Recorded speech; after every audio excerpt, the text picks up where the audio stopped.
আমি একজন যুবক, আমার বয়স 18 বছর। আমি 5 ওয়াক্ত জামাতে সালাত আদায়ের চেষ্টা করি, কোরআন তেলাওয়াত করি, কিন্তু আমি পর্নোগ্রাফি ও হস্তমৈথুনে আসক্ত হয়ে গেছি। আল্লাহর কসম, আমি এই পাপ ত্যাগ করতে চাচ্ছি কিন্তু পারি না।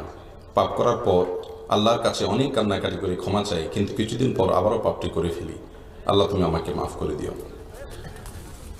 প্রিয় ভাই আমার, যিনি প্রশ্নটি করেছেন, প্রথমে আমি আপনার এই সুন্দর অনুভূতির জন্য, অপরাধ করার পর অপরাধের যে একটা দাহন আছে, জ্বলন আছে, অপরাধ বোধ আছে, আল্লাহর কাছে দাঁড়াতে হবে, জবাবদিহি করতে হবে, এই ভয় যদি অন্তরে কারোর মধ্যে থাকে, ইনশাআল্লাহ এই অবস্থা প্রমাণ করে যে আল্লাহ তাআলা তাকে অচিরেই সে গুনাহ থেকে বের করে আনবেন। আল্লাহ তাকে বের হয়ে আসার তৌফিক অবশ্যই দিবেন। কোনো পাপ করতে করতে যদি কেউ বেপরোয়া হয়ে যায়, ভাইরা আমার, বেপরোয়া, একেবারে কোনো পাত্তা নাই, চোখের পানি নাই, আল্লাহর ভয় নাই, এটা লক্ষণ খারাপ। এটা লক্ষণ খারাপ। অপরাধ করার পর আপনার ভিতরে যে জ্বলন আছে, অস্থিরতা আছে, আল্লাহর ভয় আছে, প্রথমে আল্লাহর শুকর আদায় করুন যে আলহামদুলিল্লাহ আপনি বেপরোয়া নন। আপনাকে আল্লাহ রাব্বুল আলামিন তাইবিনদের কাতারে, যাদের তওবা আল্লাহ কবুল করবেন, তাদের কাতারে শামিল হওয়ার তৌফিক দান করুন, আমরা দোয়া করি। আর সেই সাথে আমরা আপনাকে কিছু পরামর্শ দিব। প্রথম কথা হলো যে, দেখুন ভাই, পর্নোগ্রাফি এবং হস্তমৈথুন এগুলো আজ মহামারীর আকার ধারণ করেছে। অনেক পাঁচ ওয়াক্ত নামাজি, অনেক ভালো মানুষ, ভালো যুবক গোপনে গোপনে এই গুনাহগুলো করে যাচ্ছেন। তিনি বের হয়ে আসতে চাচ্ছেন কিন্তু পারছেন না। এর জন্য সহায়ক কয়েকটি পরামর্শ আমরা দিচ্ছি। প্রথম পরামর্শ হলো, আল্লাহ রাব্বুল আলামিন এই জাতীয় অপরাধ থেকে বের হওয়ার জন্য পলিসি বাতলাইছেন কোরআনে, ওয়ালা তাকরাবুজ জিনা, জিনার কাছেও যেও না। কেন আল্লাহ বলেছেন জিনার কাছেও যেও না? আল্লাহ লা তাজনু না বলে লা তাকরাবুজ জিনা কেন বললেন? কারণ আল্লাহ জানেন যে জেনার মতো অপরাধ, হস্তমৈথুন এটা জেনা সংশ্লিষ্ট অপরাধ, তারপরে আপনার পর্নোগ্রাফি এটা জেনা সংশ্লিষ্ট অপরাধ। জেনাল আইন আন নাজর, নবী সাল্লাল্লাহু আলাইহি ওয়াসাল্লাম বলেছেন সহিহ মুসলিম হাদিসে, চোখের জেনা হলো চোখ দিয়ে খারাপ জিনিস দেখা।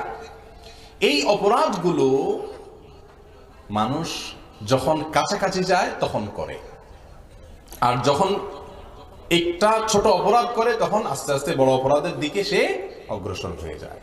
এই জন্য জেনার কাছাকাছি গেলে জেনা না করে খুব কম মানুষ থাকতে পারে। এই জন্য আল্লাহ বলেছেন আগে থেকে জেনার থেকে কি থাকো, দূরে থাকো, লা তাকরাবু, জেনার কাছে যেও না।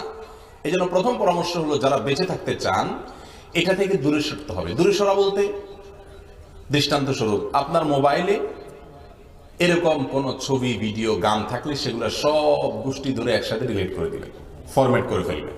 এটার জন্য বুকে বল লাগবে, আবার ইমানি শক্তি লাগবে। যখন আল্লাহর ভয় আসবে, চোখের পানি আসবে, লজ্জিত হবেন অপরাধ করার পর, তখন ইমান তাজা হয়। নবী সাল্লাল্লাহু আলাইহি ওয়াসাল্লাম বলেছেন, লা ইয়াজনি জানি হিনা ইয়াজনি ওয়া হুয়া মুমিন।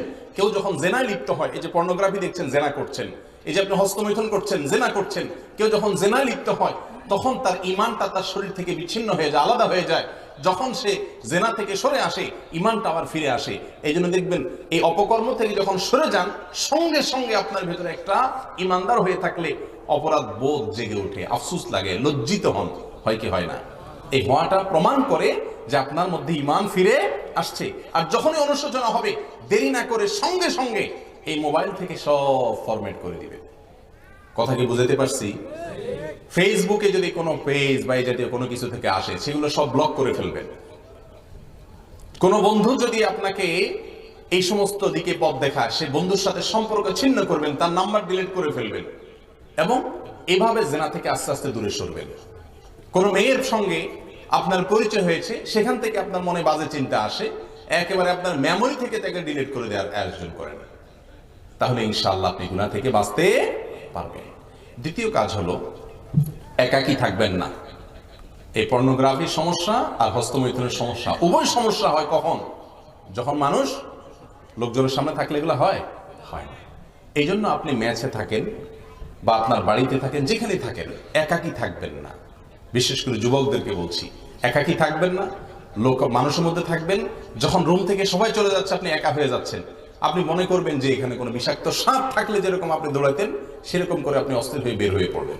একাকী থাকবেন না। আপনি একা থাকলেই শয়তান আপনার মাথায় সে বাজে চিন্তা আনবে, লোকজনের মধ্যে ইনশাআল্লাহ সেটা সুযোগ সে পাবে না।